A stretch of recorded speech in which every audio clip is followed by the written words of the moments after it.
దేవునికి స్తోత్రము కలుగునుగాక. ఆమేన్. ఈ ఉదయకాల శుభములు మీకు తెలియజేయుచున్నది రెవరెండ్ కె. శ్యాంబాబు. ఈ దినము కొరకు దేవుని వాక్యము.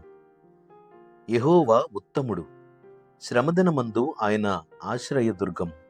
తన యందు నమ్మికించు వారిని ఆయన ఎరుగును. నహూము గ్రంథము 1వ అధ్యాయము 7వ వచనము. ప్రభునందు ప్రియులారా, ఈ వాక్యము మనకెంతో ధైర్యమును, దేవుని ఎడల విశ్వాసమును కలిగింపజేయుచున్నది. ఎందుకనగా మన జీవితములో అధిక భాగము శ్రమలతోనూ సమస్యలతోనే గడుచుచున్నది. అలాంటి సందర్భములలో మనము ఎవరిని ఆశ్రయించాలో తెలియదు. కానీ మనకు పరిపూర్ణమైన ఆశ్రయదుర్గము దేవుడైన ప్రభువే. కనుక దేవుని యందు విశ్వాసముంచిన మనము ఎవరి యందు నమ్మకముంచాలో స్పష్టముగా ఎరిగినప్పుడు ఆయనను గూర్చినటువంటి ఒక నిరీక్షణ మనలో కలుగుచున్నది. నహూము ప్రవక్త ద్వారా దేవుడు ఈ మాటలను తెలియజేయుచున్నాడు. మనకు శ్రమ కలిగినప్పుడు ఆశ్రయించిన మన దేవుడు మనకేం చేస్తాడు? నా సమస్యను గురించి దేవునికి తెలిసిందో లేదో, నా శ్రమ విషయములో ఆయన నన్ను పట్టించుకుంటాడో లేడో అన్నట్లుగా మీమాంసతో సందేహముతో బ్రతుకుతున్నాం. అయితే శ్రమదినమందు మనము ప్రార్థన చేయుట అనేది మన యొక్క బాధ్యత. శ్రమదినమున నీవు కృంగిన ఎడల నీవు చేతగానివాడు అవుదువని ఇదే వాక్యము తెలియజేయుచున్నది కదా. కనుక యెహోవా ఉత్తముడు, నీవు నమ్మిన దేవుడు తప్పకుండా నీకు మేలు చేస్తాడు. యేసుక్రీస్తు నామమున తండ్రిని నీవు అడిగినప్పుడు ప్రార్థన నెరవేర్చగలుగుటకు దేవుడు సిద్ధముగా ఉన్నాడు.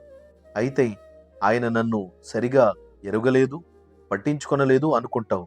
కానీ దేవుడు నిన్ను బాగుగా ఎరిగినవాడు. ఆయనను నమ్మిన వారిని, ఆయనను వెంబడించిన వారిని దేవుడు ఎన్నడూ విడువడు, ఎడబాయడు, ఎరుగను అని అస్సలు అనడు. అయితే మనకున్న నిరీక్షణ యేసుక్రీస్తునందు ప్రతి విధమైన మన సమస్యను, బాధను, విభేదములను గుర్చినటువంటి ఆలోచనలను దేవునికి చెప్పాలి. దేవుడు మన ప్రతి విధమైన అనుమానములను నివృత్తి చేసి సహాయం చేస్తాడు. 91వ కీర్తన 14వ చరణములో, అతడు నన్ను ప్రేమించుచున్నాడు గనుక నేనతన్ని తప్పించెదను.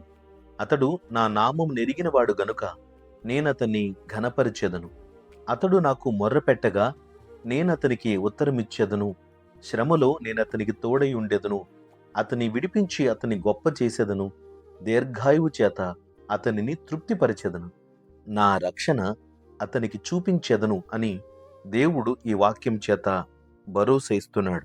ప్రియ సోదరి సోదరుడా, మన జీవితములలో ఎదుర్కొంటున్న ప్రతి సమస్యను ప్రభువుకు నివేదించగలిగితే తప్పకుండా ఆయన ప్రతిస్పందన నీవు అనుభవిస్తావు.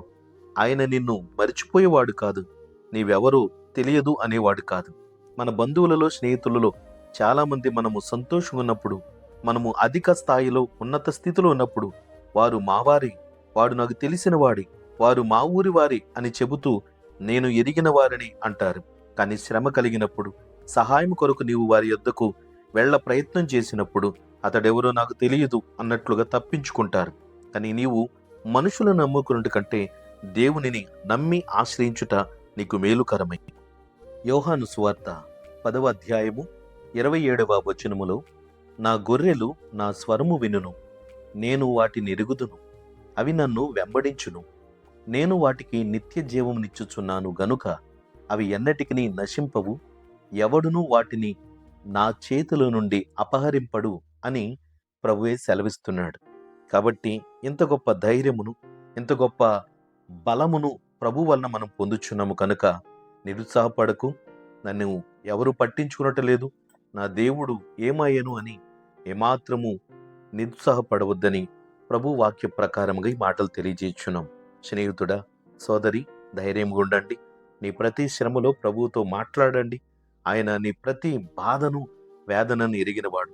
తగిన కాలముందు తగిన సహాయము దేవుడు నీకు అనుగ్రహిస్తాడు. విశ్వాసముతో వేచి ఉండండి, ప్రభువులో కొనసాగండి. నిశ్చయముగా దేవుడు మిమ్మును దీవించునుగాక. ఆమేన్. ప్రార్థన.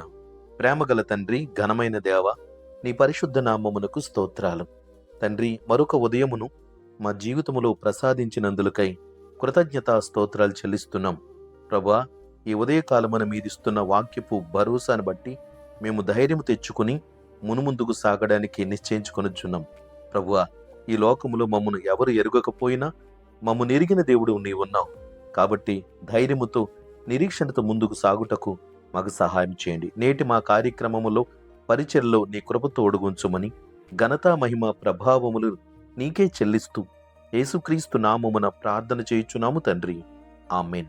తండ్రి, కుమారుడు, పరిశుద్ధాత్మయను త్రియేక దేవుని దీవెన ఇప్పుడు ఎల్లప్పుడు మీకు తోడయుండునుగాక. ఆమేన్.